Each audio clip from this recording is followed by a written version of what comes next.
नमस्कार। NPS study centre में आपका स्वागत है। आज हम एमटीएस को सीरीज़ को आगे बढ़ाते हुए जो कि 8/9/2023 को जो एग्ज़ाम हुआ था उसका एनालिसिस करेंगे जीके जीएस का। ठीक है, आपको कल इंग्लिश का प्रोवाइड करा दिया गया था। ठीक है, आज भी आपको मिल जाएगा इंग्लिश को। ठीक है, साथ ही साथ आप अपने इस चैनल को लाइक सब्सक्राइब अपने दोस्तों पसंद आए तो ज़रूर शेयर करें। और हाँ, एक एनटीपीसी का भी जो है सीरीज चला जा रहा है, उसमें भी आप जरूर जुड़ जाएं। और सुबह सुबह रेगुलर आपको करंट अफेयर भी दिया जा रहा है, जिसमें आपको बीपीएससी जो एग्ज़ाम आने वाला है उसके लिए तो एकदम परफेक्ट है कि ज़रूर मिलेगा उससे। ठीक है, तो आप उससे जो भी जरूर जुड़ जाए। तो चलिए शुरू करते हैं देरी ना करते हुए।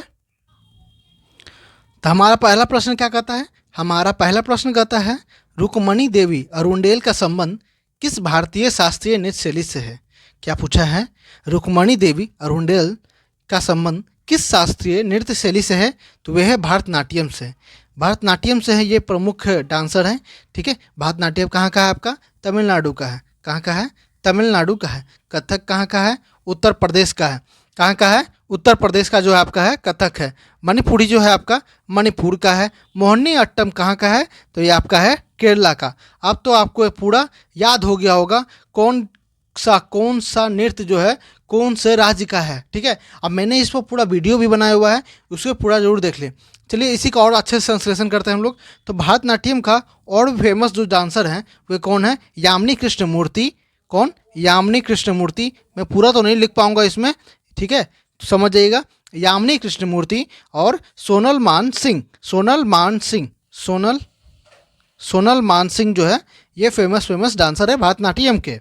ठीक है, कथक की अगर बात करें तो आप जानते ही होंगे कथक के सबसे प्रमुख जो है इसमें सबसे अच्छे डांसर जो थे वो कौन थे?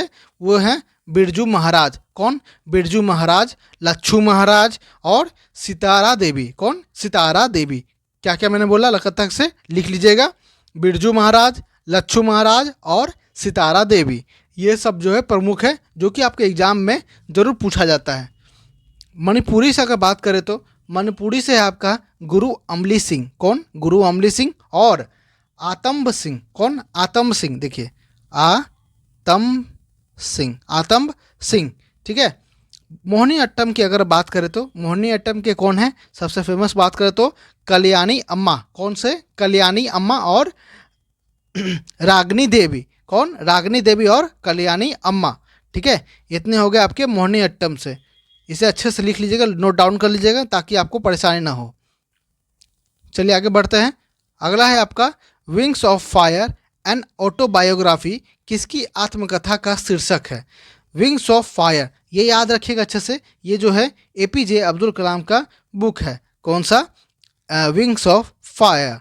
ठीक है, और आगे देखते हैं तो सत्यभामा दास बीजू का दास भामा बीजू का कौन सा है? The book of Satyabhama. क्या है? The book of Satyabhama. पूरा अगर नाम बताए तो Krishna Avatara the book of Satyabhama. ये किसके बुक है? सत्यभामा दास बीजू के।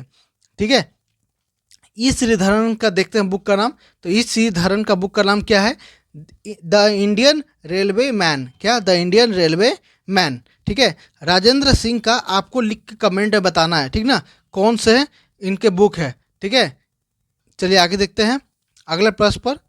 अगला प्रश्न है, आयु पैक नामकरण प्रणाली के अनुसार किस क्रियात्मक समूह की विशेषता -OH समूह की उपस्थिति है जो आमतौर पर पानी की तरह मुड़े हुए आकार वाटर लाइक बेंड शेप में होता है?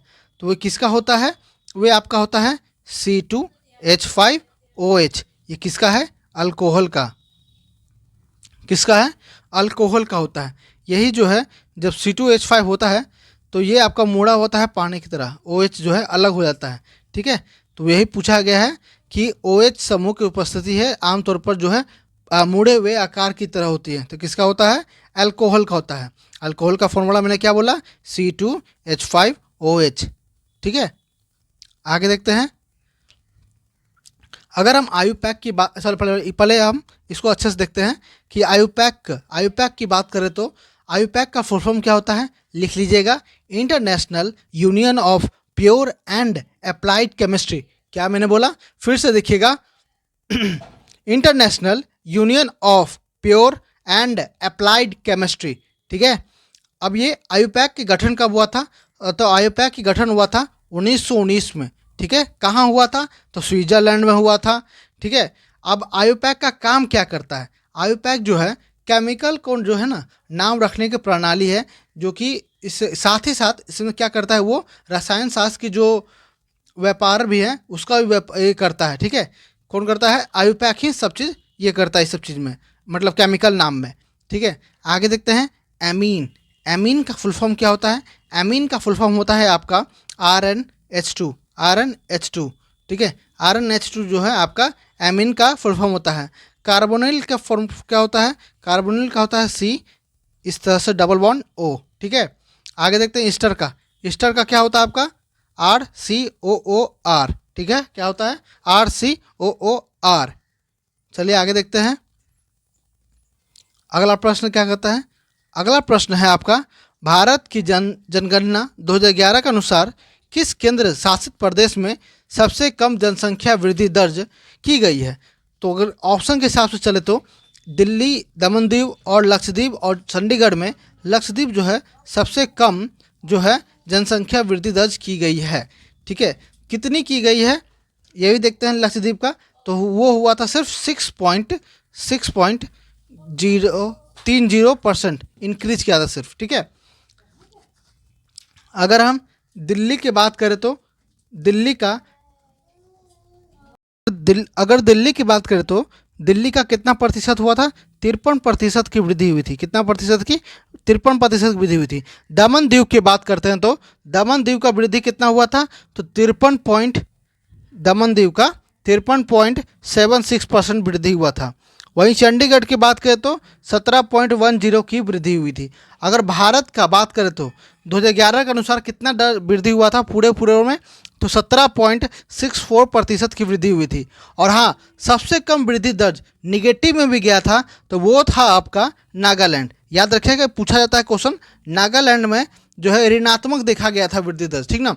कितना, तो -0.58%, ठीक है, डिक्रीज हुआ था, -0.58% जो है डिक्रीज हुआ था, ठीक है। चलिए अगले प्रश्न चलते हैं। अगला प्रश्न क्या कहता है हमारा, अगला प्रश्न है आर्म्स एक्ट और वर्नाकुलर प्रेस एक्ट किस वर्ष पारित किया गया था। क्या बोला है, आर्म्स एक्ट और वर्नाकुलर प्रेस एक्ट किस वर्ष पारित किया गया था, तो आपका 1878 में इसे पारित किया गया था। अब देखिए आर्म्स एक्ट होता क्या है, आर्म्स एक्ट होता क्या है, आर्म्स एक्ट में होता है कि आप बिना लाइसेंस, ब्रिटिश सरकार ने यह नियम लाया था उस समय 1878 में कि आप बिना लाइसेंस के आप हथियार नहीं ले सकते, ना ही आप उसका व्यापार कर सकते हैं, क्योंकि ये सब आपका अब दंडनीय हो जाएगा, ठीक है। जिस कारण से ये आर्म्स एक्ट लाया गया था। और वर्नाकुलर प्रेस एक्ट जो है ये आपका समाचार के युग में लाया गया था। क्यों लाया गया था, ये लाया गया था कि आपके भारतीय भाषाओं जो थे, भारतीय भाषाओं में जैसे हिंदी, बांग्ला, तमिल, तेलुगु, इस सब में भाषा में जो पत्रिका जो छपती थी या समाचार जो पत्र जो छपते थे, उन पर कड़ा, मतलब उन पर नज़र रखने के लिए ये नियंत्रण रखा जा सके, इसलिए यह नियम लाया गया था वर्नाकुलर प्रेस एक्ट। अब 1878 की बात करें तो 1878 में जो कि वायसराय हुआ करता था, क्योंकि 1857 में युद्ध के बाद जब क्योंकि ब्रिटिश अपने शासन में ले लिया था भारत को, ठीक है, कंपनी से हटाकर, तब उन्होंने गवर्नर से हटाकर इसे वायसराय का रूप दे दिया था, वायसराय का रूप दिया था।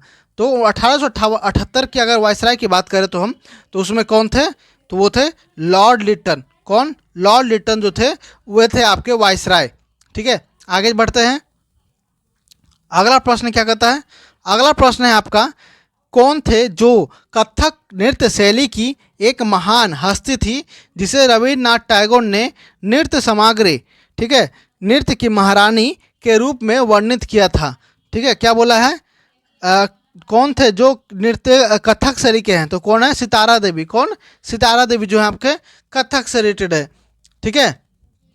आगे देखते हैं, तो आगे देखते हैं मल्लिका साराभाई। मल्लिका साराभाई किसकी बेटी हैं, तो ये है मृणाला साराभाई की बेटी हैं मल्लिका साराभाई। और ये दोनों जो है आपके कथकली और भरतनाट्यम के हैं दोनों, ठीक है। कथकली और भरतनाट्यम के। रुक्मणी देवी अरुंडल अभी ऊपर ही बताएं जो वो भी थे भरतनाट्यम के, किससे? भरतनाट्यम से थे। ठीक है, आगे देखते हैं अगला प्रश्न पर। अगला प्रश्न क्या कहता है? अगला प्रश्न है आपका चपचार। क्या बोला है? चपचार कूट राज्य का एक त्यौहार है, मतलब फेस्टिवल है। वह झूम ऑपरेशन के सबसे कठिन कार्य यानी जंगल साफ करने, जलने के अवशेषों को साफ करना के पूरा होने के बाद मार्च के दौरान जो है ना यह त्यौहार मनाया जाता है। तो ये किस राज्य का त्यौहार है? चपचार कूट। तो ये आपका है मिजोरम का। किसका है? मिजोरम का है आपका चपचार कूट। ठीक है, आगे बढ़ते हैं इसमें। तो अगर छत्तीसगढ़ की बात करें तो छत्तीसगढ़ का कौन सा त्यौहार है? तो आपका है छेरछेरा। कौन सा? छेरछेरा। छेरछेरा ये जो आपका छत्तीसगढ़ का है। मकर संक्रांति भी आपका छत्तीसगढ़ का है। अगर नागालैंड की बात करें तो सबसे फेमस जो पूछा जाता है आपके एग्जाम में वह है हॉर्नबिल फेस्टिवल। कौन सा? Hornbill festival. ठीक ना। और है आपका आओ लांग फेस्टिवल। आओ लांग फेस्टिवल। आओ लांग फेस्टिवल जो है आपका नागालैंड का है। झारखंड की बात करें तो झारखंड में आपका एक रोहिणी और बेदना। कौन सा? रोहिणी और बेदना जो है आपका झारखंड का फेमस ये है त्यौहार है। चलिए आगे देखते हैं, अगला प्रश्न देखते हैं। अगला प्रश्न क्या कहता है? कौन सी दुनिया का सबसे ऊंची नौगण्य झील है? Highest navigable lake. तो वह कौन सा है? टिटिकाका। कौन सा है? टिटिकाका जो है आपका फेमस झील है। ठीक ना। अब टिटिकाका कहाँ पड़ता है? आपका जो है आपका पेरू और बोल्विया का जो सीमा होता है ना, पेरू और बोल्विया का सीमा, उस पर ही पाया जाता है। ऊंचाई कितनी है? तो 3810 मीटर ऊंचाई है इसकी। 3810 मीटर जो है इसकी ऊंचाई है। ठीक है, आगे देखते हैं अगला प्रश्न क्या कहता है। अगला प्रश्न है आपका काजीरंगा राष्ट्रीय उद्यान भारत के किस राज्य में स्थित है? काजीरंगा राष्ट्रीय उद्यान भारत के किस राज्य में स्थित है? मैंने आपको नेशनल पार्क भी पूरा पढ़ा चुका हूँ। ठीक है, आप उसे भी जरूर चेकआउट कर लें ताकि आपसे एक भी स्टैटिक जीके इसका प्रश्न ना छूटे। तो कहाँ का है काजीरंगा? ये आपका है असम का। किसके लिए फेमस है? तो एक सींग वाले गेंडे के लिए फेमस है आपका। ठीक है, गुजरात की बात करें तो फेमस कौन सा वहाँ का? गुजरात का है गिर नेशनल पार्क। कौन सा? गिर नेशनल पार्क। गिर नेशनल पार्क। ये गिर नेशनल पार्क किसके फेमस है? तो शेरों के लिए फेमस है। किससे? शेर के लिए फेमस है। कर्नाटक की बात करें तो नागरहोल जो है नेशनल पार्क, ये फेमस है आपका कहाँ का? तो कर्नाटक का है। ठीक है, तो किस चीज़ के लिए फेमस है? ये तेंदुआ के लिए फेमस है। किसके लिए? तेंदुआ के लिए फेमस है। पश्चिम बंगाल का कौन सा फेमस है? Sundarban national park. Sundarban national park कहाँ का? तो पश्चिम बंगाल का। ठीक है, किस लिए फेमस है? तो बंगाल टाइगर के लिए नाम से प्रसिद्ध है आपका सुंदरबन नेशनल पार्क। आगे देखते हैं अगला प्रश्न बोलता क्या। अगला प्रश्न है आपका 2023 विश्व स्क्वैश चैंपियनशिप निम्नलिखित में से किस राज्य में आयोजित की गई थी? तो ये किया गया था आपका तमिलनाडु में। कहाँ किया गया था? तमिलनाडु में किया गया था। ठीक ना। अब इसका बात करें विजेता की, तो इसका विजेता कौन था? अली फराग करीम। कौन? अली फराग करीम। और उप विजेता कौन था? Abdel grand. कौन था? Abdel grand. ठीक है, आगे देखते हैं अगले प्रश्न की ओर। अगला प्रश्न क्या बोला है? अगला प्रश्न बोला है मन्ना डे। ठीक है, किस क्षेत्र से प्रमुख एक मशहूर शख्सियत थे? तो वे जो है ना संगीत के से फेमस थे। कौन? मन्ना डे। मन्ना डे जो थे संगीत के क्षेत्र से बहुत ही मशहूर व्यक्ति थे। ठीक है, आगे देखते हैं अगला प्रश्न की ओर। अगला प्रश्न क्या कहता है? अगला प्रश्न है आपका 11वां मौलिक कर्तव्य। ठीक ना, 11वां मौलिक कर्तव्य आयु किस बच्चों के लिए, किस आयु के बच्चों के लिए शिक्षा का अवसर प्रदान करता है? तो वो है 6 से लेकर 14 साल की उम्र तक। 6 से 14 साल का मतलब उम्र तक मतलब यह है कि आप चाहे उसके कोई भी हो, पेरेंट हो, माता पिता हो या चाहे किसी भी हो, बच्चों को मुफ्त शिक्षा प्रोवाइड किया जाएगा। आपको उसे पढ़ाना ही होगा 6 साल से लेकर 14 साल की उम्र तक को। ठीक ना। अब बात करते हैं मौलिक कर्तव्य की बात करते हैं। तो मौलिक कर्तव्य को 42वां संशोधन से 1976 में जोड़ा गया था। कब जोड़ा गया था? 1976 में जोड़ा गया था। किस पार्ट में रखा गया है? तो 4A में रखा गया है। ठीक है, किस आर्टिकल में रखा गया है? तो 51A में रखा गया है। ठीक है, किस में रखा गया है? 51A में रखा गया था। और किसके द्वारा ये लाया गया था? तो स्वर्ण सिंह समिति द्वारा लाया गया था ये आपका मौलिक कर्तव्य। ठीक है, मौलिक कर्तव्य जो है आपका स्वर्ण सिंह कमेटी द्वारा लाया गया था। चलिए आगे देखते हैं, अगला क्या बोलता है? 2023 ISSF junior world cup championship में किस स्पर्धा में अमनप्रीत सिंह ने भारत के लिए स्वर्ण पदक जीता था? तो वे जीते थे पुरुषों के 25 मीटर पिस्टल में। ठीक ना, 25 मीटर के पिस्टल में जीते थे कौन? तो अमनप्रीत सिंह। कब जीते थे? 2023 के ISSF जूनियर वर्ल्ड कप में। ठीक ना, और ये कहाँ हुआ था? ये आपका हुआ था साउथ कोरिया में। कहाँ हुआ था? तो साउथ कोरिया में इसका आयोजन हुआ था। ठीक है, आगे बढ़ते हैं अगले प्रश्न की ओर। अगला प्रश्न है आपका, गोल्जी उपकरण में मौजूद चपटी झिल्ली से घिरी थैलियाँ किस नाम से जानी जाती हैं? तो ये जानी जाती है आपका कुंड से। किसे? कुंड से जानी जाती है। कौन सी? तो इसे इंग्लिश में क्या कहते हैं? इंग्लिश में कहते हैं इसे सिस्टेरने। क्या बोलते हैं? सिस्टेरने। गोल्जी उपकरण जो होता है, जो कि आपके पेट में होता है, चपटी छिल्ली की होती है, जो घिरी किससे होती है? तो कुंड से होती है। चलिए आगे देखते हैं, अगला प्रश्न है आपका, मुमताज खान को 2022 में FIH federation of Indian hockey, ठीक है, federation of Indian hockey woman rising star of the year किससे नामित किया गया है? तो नामित किया गया है किस खेल से हैं? तो वे हैं हॉकी से। देखिए FIH का फुल फॉर्म ही होता है फेडरेशन ऑफ इंडियन हॉकी, तो हॉकी है तो हॉकी से ही होगा। ठीक है, आगे देखते हैं, अगला प्रश्न। हाँ, अगला प्रश्न क्या है? तो बोला है राठवाज जो किस राज्य के निवासी हैं कि होली के त्यौहार के अवसर पर राठवा नृत्य करते हैं? तो कहाँ का है? तो ये आपका है गुजरात का होता है। कहाँ का? गुजरात का होता है। कुचिपुड़ी में कौन सा? तो कुचिपुड़ी, सॉरी आंध्र प्रदेश में कौन सा? तो कुचिपुड़ी। तेलंगाना में कौन सा? तो दप्पू। और महाराष्ट्र की बात करें तो तमाशा और लावनी। कौन सा? तमाशा और लावनी जो है आपका महाराष्ट्र का है। चलिए आगे देखते हैं, अगला प्रश्न है, भारत के संविधान का कौन सा अनुच्छेद जो है प्रत्येक राज्य के लिए एक राज्यपाल का प्रावधान करता है? तो अनुच्छेद 153 जो है कहता है कि हर राज्य का अपना एक राज्यपाल होना चाहिए। ठीक है, तो किसमें कहता है? 153 में। 156 की बात करें तो 156 में क्या कहता है? राज्यपाल को जो है राष्ट्रपति के इच्छा पर ही जो है कि पद ग्रहण कर सकते हैं। राज्यपाल क्या कर सकते हैं? राष्ट्रपति के इच्छा पर ही जो है अपना पद जो है ग्रहण कर सकते हैं। 157 क्या कहता है?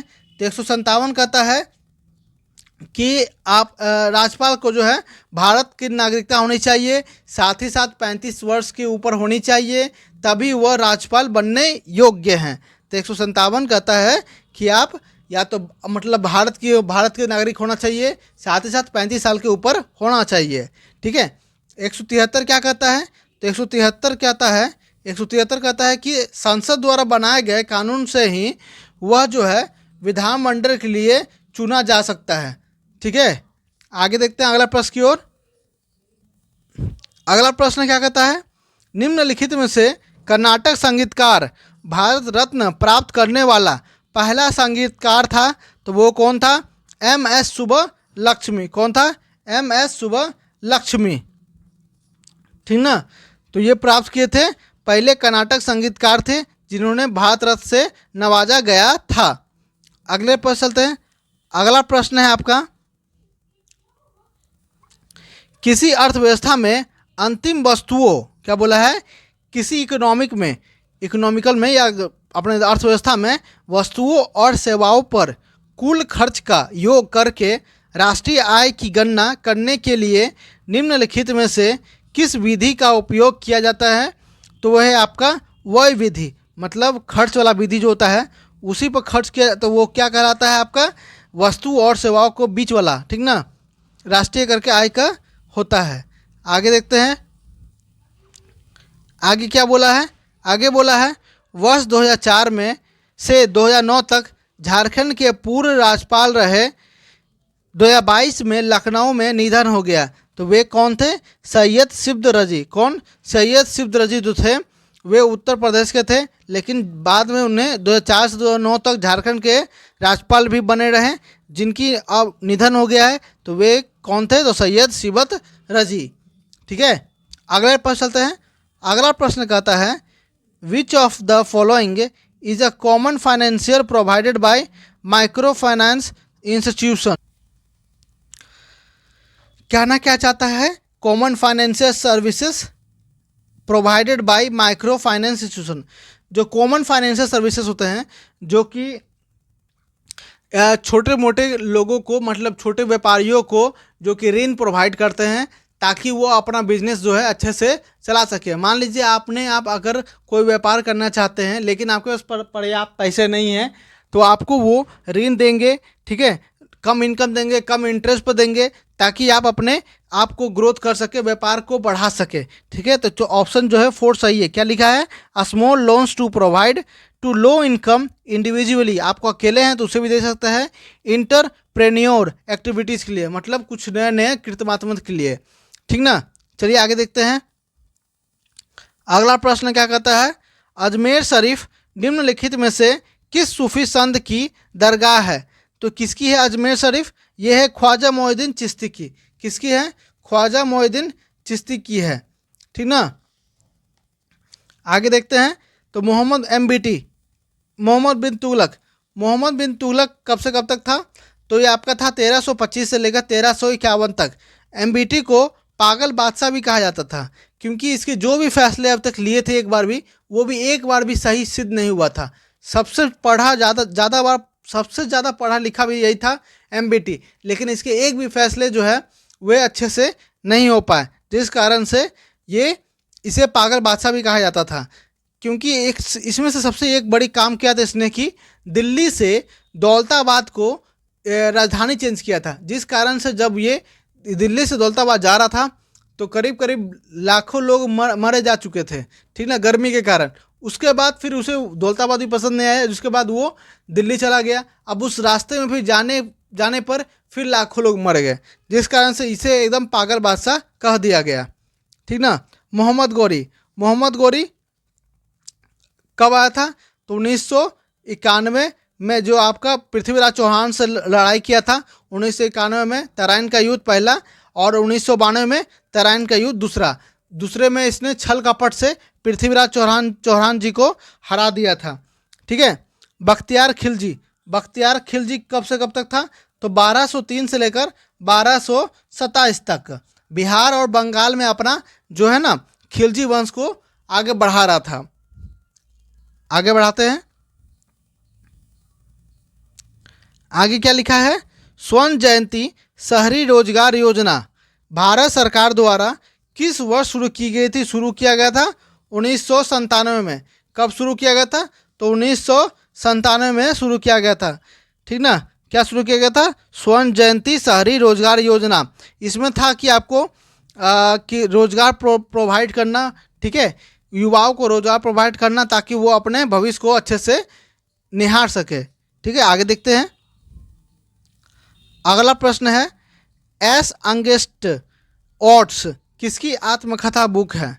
क्या बोला है? एस अगेंस्ट ऑड्स, ये किसकी है? तो सानिया मिर्जा की बुक है। ठीक ना, मीराबाई चानू की बुक की बात करें तो स्ट्रगल स्टोरी से है इनका बुक है। ठीक है, मीराबाई चानू का। साइना नेहवाल की बात करें तो प्लेइंग टू विन। क्या है? प्लेइंग टू विन जो है साइना नेहवाल का है। मैरी कॉम की बात करें तो मैरी कॉम का है अनब्रेकेबल एंड ऑटोबायोग्राफी। क्या है?